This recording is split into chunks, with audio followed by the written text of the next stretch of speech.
भादवे कृष्ण पक्ष की राधा अष्टमी से शुरू होकर अश्विन कृष्ण पक्ष की अष्टमी तक चलने वाले 16 दिवसीय श्री वैभव महालक्ष्मी व्रत का समापन धूमधाम से हुआ।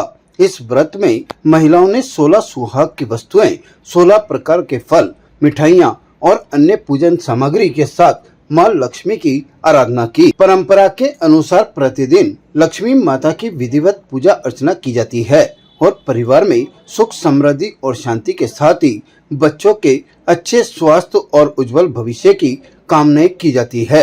व्रत के अंतिम दिन महिलाएं अपने परिजनों के साथ आगरा गेट स्थित ऐतिहासिक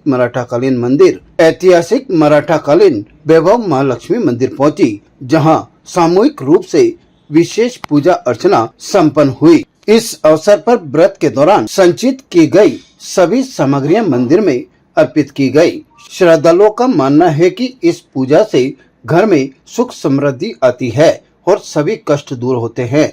माता मंदिर परिसर दिन भर भक्तों से भरा रहा और श्रद्धालुओं ने मां लक्ष्मी के चरणों में आस्था अर्पित की। ये गजलक्ष्मी का व्रत है। इसमें आज के व्रत की बहुत महिमा है। आज के दिन अरावत से स्वर्ग से अरावत उतारा था, जो पांडवों ने अपनी माँ के लिए उतारा था। इसका आज के व्रत का बहुत महत्व है। आज के दिन खरीदा हुआ सोना 8 गुना होकर वापस आता है।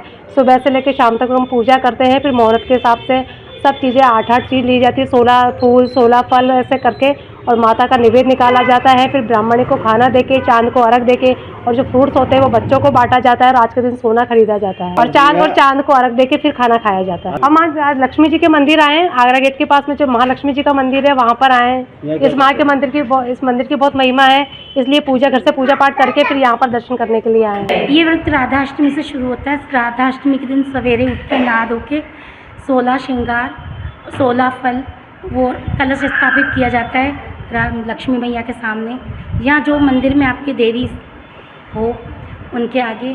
और है ना 16 दिन कंटिन्यू उपवास रखते हैं। कोई चालीसा पढ़ता है, कोई मंत्र पढ़ता है, पूजा आरती सुबह शाम होती है।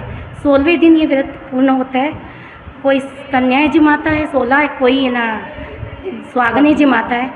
फिर वो शाम को या सवेरे जिस टाइम भी समय मिले वो 16 श्रृंगार लाके महालक्ष्मी माँ को अर्पण करते हैं। और प्रसाद जो चढ़ाया है, जो कन्याओं को बंटता है, जो सुहागनों को बंटता है, वो माता रानी को अर्पण करते हैं और उनसे अखंड सुहाग का आशीर्वाद लेते हैं। वो तो माता के ऊपर है, वो क्या देती हैं, कैसे भंडार भरती हैं, वो उनके ऊपर है। बोलो महालक्ष्मी जी की जय। जो भी श्रृंगार की चीज़ें 16 चीज़ें होती है श्रृंगार की, बिंदी, मेहंदी, टीका, सिंदूर, काजल, पायजल, बिछुए, जो जिसकी श्रद्धा हो, जिसकी जैसी श्रद्धा होता है। कोई देखो छोटी छोटी चीज़ें रखता है, कोई बड़ी बड़ी चीज़ें रखता है, जिसकी जितनी श्रद्धा हो। ताज़ा खबरों के लिए देखते रहें सरेराह न्यूज। अपना फ़ोन उठाएं और सब्सक्राइब करना ना भूलें।